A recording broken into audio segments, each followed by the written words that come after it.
Hey guys, I got this old trencher here. It looks it looks kind of beat up, but it's actually a really great trencher. The last time I went to move it, it didn't have spark, and so it's just been sitting here for years because I haven't had any need for it. And so I got a project coming up that I'm going to use this for, and so I'm going to change the old snap ignition. I don't know if you guys are familiar with the snap ignition, but when I take it out, I'll show you how it works. It's actually super cool, but I'm going to just go with something that's more practical. And so I got this Pertronix electronic ignition, and I'm going to put a new coil in at the same time. So first thing off is the battery's really old in this thing and it's been totally neglected. So I'm going to put in another battery that's hopefully less neglected. We'll see how that goes. Let's start with that though.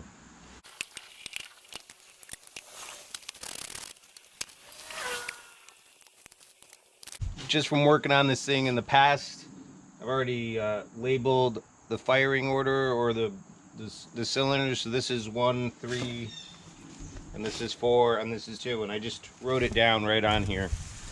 So then when you're working on it, you know. And I think I wrote it down on the cap and on the wires there.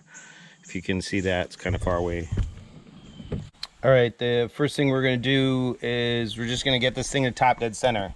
So this is the number 1 cylinder right here, so we're going to remove this plug.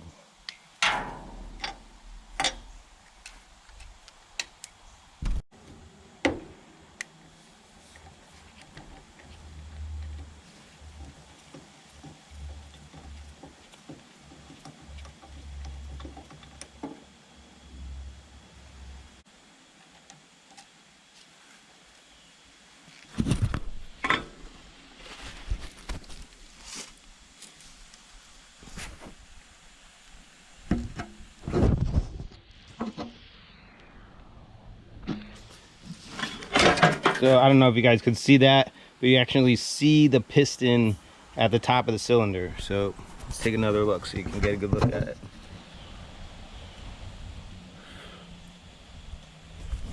So I think the last time I worked on this, I was going to repair that snap ignition, and so I left it at top dead center, obviously. So we can move on to the next step. All right, I forgot about this part, but so there's a plate that goes right here to get the other distributor into, and this this distributor just eliminates the plate and goes right to the gear that's underneath here. So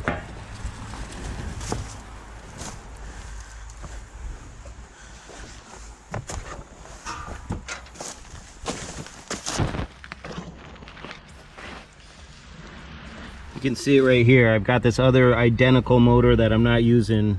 So I'm gonna remove this whole assembly with the distributor and everything, take the distributor out, and then just use this little box right here. So why don't we get that off of there?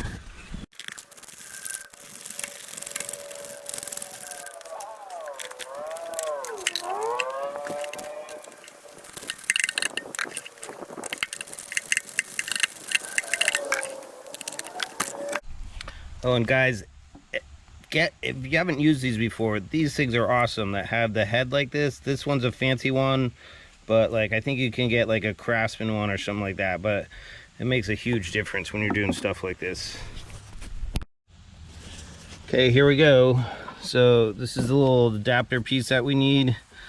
So we're gonna just take the distributor off, and maybe we can, I don't have another one of these gaskets. Oops.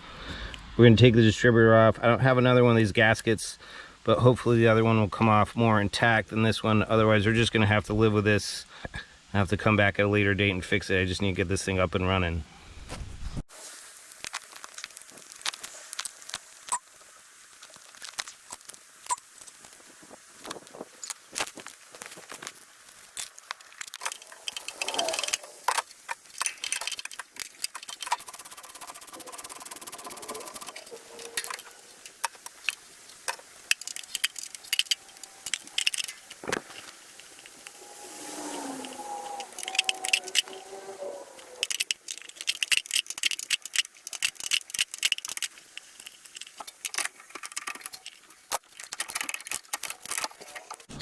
So if you're working on one of these snap ignitions, see there's a mark right here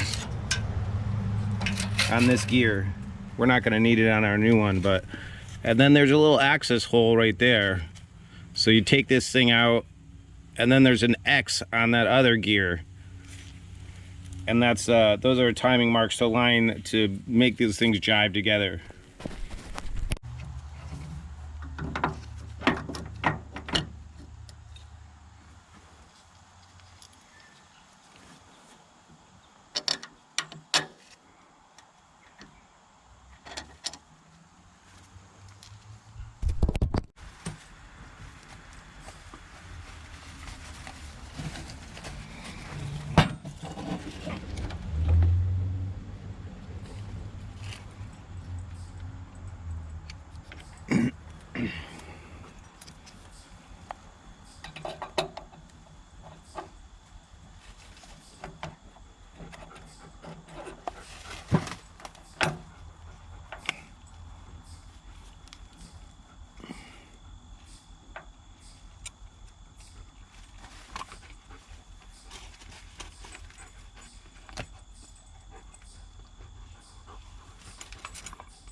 Okay, so I just oriented this like this so I can kind of have the wires up this way, and it also will be easy to unsnap the cap.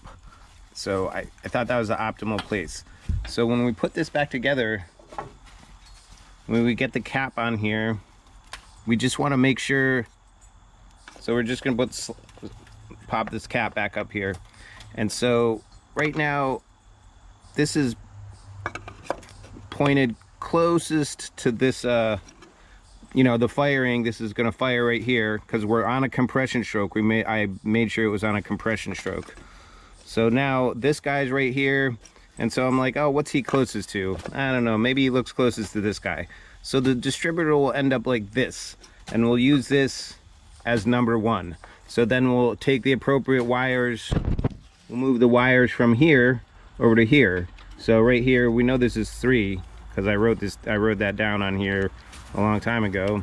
And so then we'll just go around and transfer all these wires. So we'll do that now. Okay, so we're just gonna take the negative off the electronic ignition, and we're gonna put it on the negative post. We're going to put it on the negative post right here. So then it'll let the coil know when to send that signal, when to send the spark to the appropriate cylinder.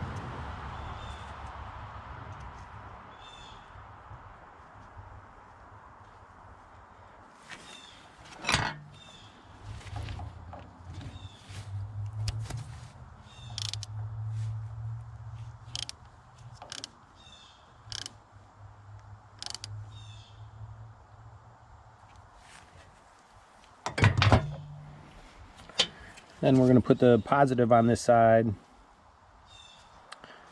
but we also have to bring a positive over here from the ignition so that it has electricity to run the system. So we'll just put this here for now. Won't tighten it down yet.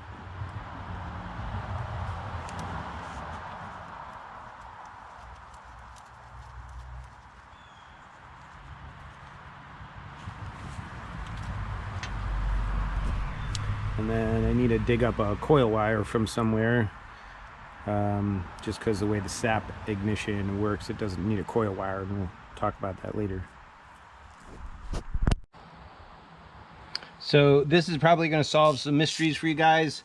For some reason, they put the timing marks under this cover. So I don't know why they did that, but here we are. We're going to get in here, show you what's going on.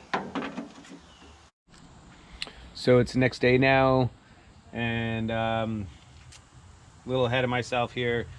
So I got this plate off so without mangling it, so it's easier to see what's going on in here. And so I put the timing light on the number 1 cylinder, turned it over a bunch, and so here's the fin that I painted red, and I got this with a timing light up to here. And at that point I just shot a little quick start in there just to wake it up a little, and it was kind of like barely running, and then I just turned the distributor and timed it by ear until it, you know, picked up to where I felt like it sounded good.